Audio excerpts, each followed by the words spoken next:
And so let me just take you through where we are a week since those Hamas attacks, because Israel is still urging civilians to leave northern Gaza as soon as possible. It's specified 2 roads which can be used by Palestinians heading south. Well, more than 1 million were told on Friday to relocate before an expected ground offensive. Israel's Prime Minister Benjamin Netanyahu has said his country's bombardment of Gaza is, quote, just the beginning. More rockets have been fired into Israel and Israeli airstrikes are continuing across Gaza. Military sources in Israel say a senior Hamas commander is among those killed. Israeli forces are continuing their build-up near the boundary with Gaza, while in the north of the country, Israeli troops killed several people they identified as terrorists who were trying to cross the border from Lebanon. And overnight, Israel's military exchanged more cross-border fire with the Iranian-backed Lebanese group Hezbollah. The US Secretary of State Antony Blinken, as I was saying, is in Saudi Arabia on the latest stop of his tour of the Middle East. Now, Jordan's foreign minister has accused Israel of flagrant breaches of international law and warned the displacement of civilians in Gaza was pushing the whole region towards conflict.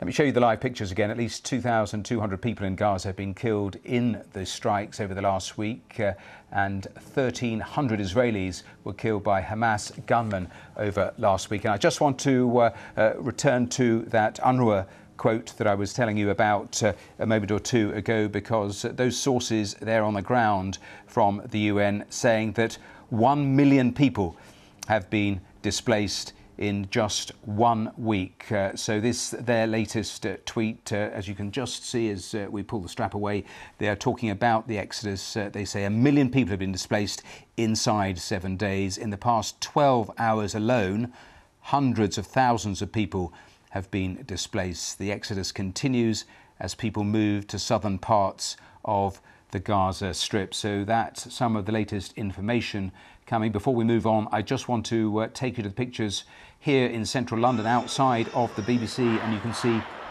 huge crowds going down Regent Street as pro-Palestinian demonstrators gather here at the BBC before they will start moving towards Whitehall. And we've seen similar scenes across different parts of the world as people come out, and those the pictures from just a slightly different area just around the back of the BBC as more and more people assemble here for the start of that march down to Whitehall. So that just gives you a glimpse of what is happening here with that pro-Palestinian demonstration and march. But let's go back to what is actually happening on the ground in Gaza, because I was giving you some of the latest details coming from the UN. Well, Jan Egeland is the Secretary General of the Norwegian Refugee Council. He was involved with the Oslo Accords and facilitated talks between the Palestinians and Israelis.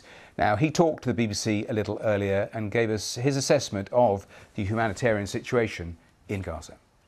There are hundreds of thousands of people fleeing for their life. There is not something that should be called an evacuation. It's a forcible transfer of people from all of northern Gaza, which is, according to the Geneva Convention, a war crime. There is a siege on Gaza, which means that people are starved. There was a bombing at the Rafah crossing, which everybody is pointing to as the only way corridor, possible humanitarian corridor into an area. So I think really the UK, the US, the EU, all that have rightfully said we're with Israel in fighting terror after the worst terror in Israel's history.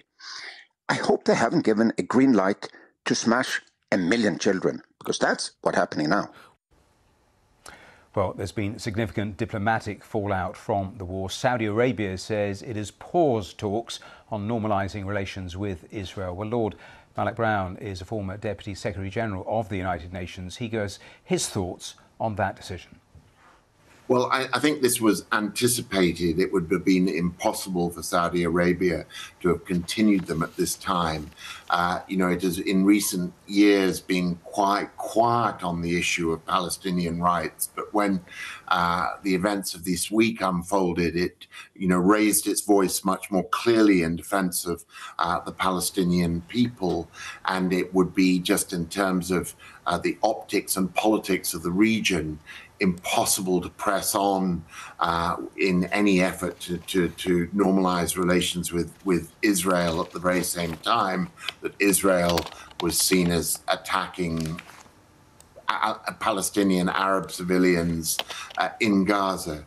But I don't know whether in the longer term, I think this is now up to Israel whether it wants to close that door forever, which would be the result of which will happen, I think, if it makes a long-term occupation or long-term military intervention into Gaza, or whether it recognizes the need to contain its military action in as surgical and brief a form as possible so that it can get this back on track. Because for both Israel and Saudi Arabia, the stakes are high. It would be a reordering of the Middle East in a dramatic way. And I think there will be a desire to try, once the fighting dies down, to try and recover this negotiation.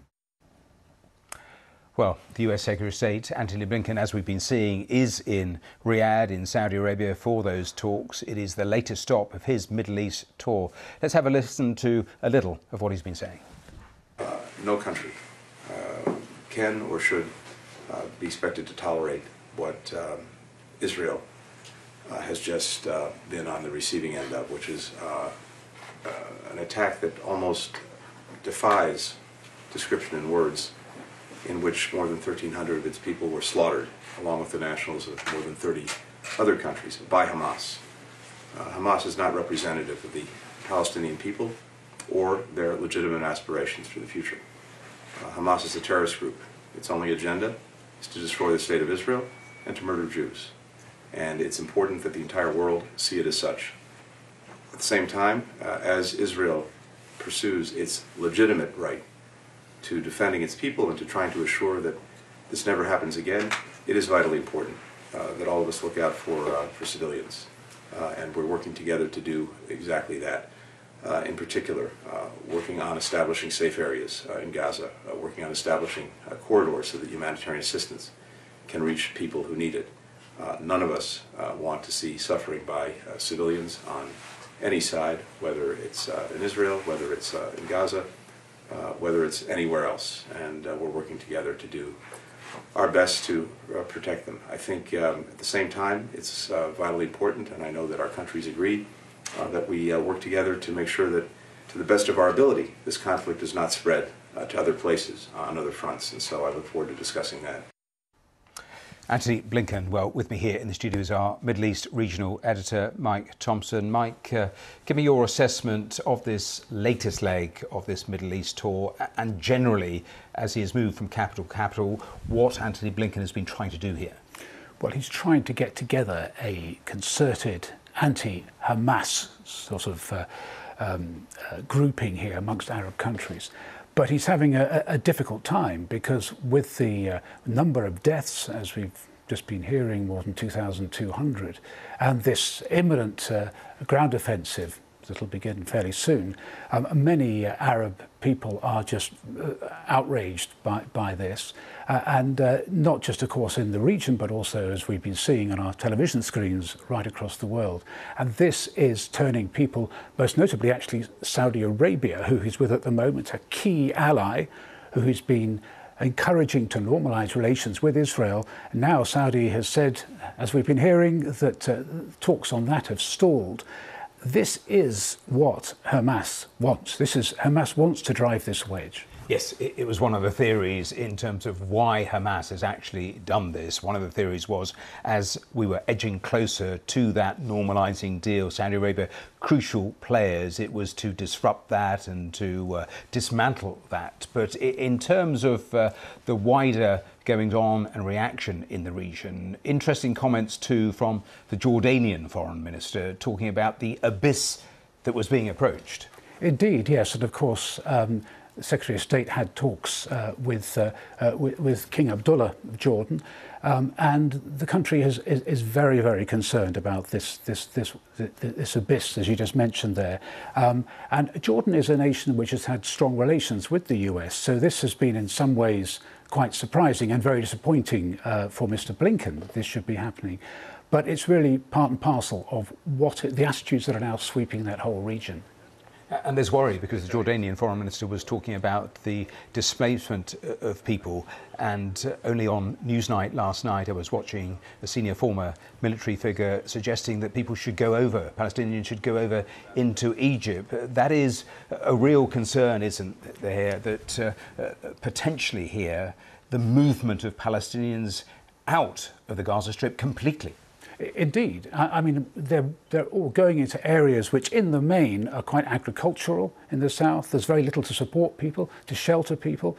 And Egypt has made very clear that it doesn't want refugees across the border. It's got about 280,000 people that fled the war in Sudan, for instance. So it doesn't feel able to deal with that. That could change, of course, under a lot of international pressure, because at the moment people are being expelled into sort of nothingness in a way, and particularly those who are injured, and amongst them, of course, many children as well.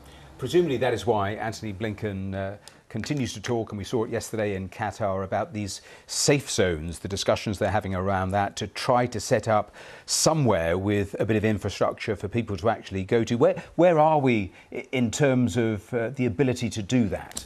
Well, it's still very complicated to know quite where you would do that. I mean, there could be an area inside Gaza, in the south of Gaza, or more likely in Egypt. But as I said, Egypt is very worried about having temporary refugees that it fears will become permanent. The other option, of course, is on the borders of Gaza inside Israel. And in a way, that might be easiest because Israel can oversee the situation. And as it's also responsible for the barrage and for what looks like the coming land offensive, that would make sense. Michael, final thought, because here we are a week since those dreadful attacks from Hamas, and just about everything in the region has changed fundamentally, and we know this, only at the beginning. Indeed, and those, in fact, were the words that Israel has used, Prime Minister Netanyahu has used to say this is just the beginning. And you see the widespread concern, the outrage in the Arab world, the outrage in Israel too, of course, after those atrocities on Saturday. But these are likely to deepen, and deepen significantly, as soon as that land assault happens, because this is a very crowded area. There's going to be an awful lot of life, and it's going to be on both sides. Mike Thompson, thanks for going through all of that. And Mike, talking about the hostages, and we were showing pictures from those events last Saturday.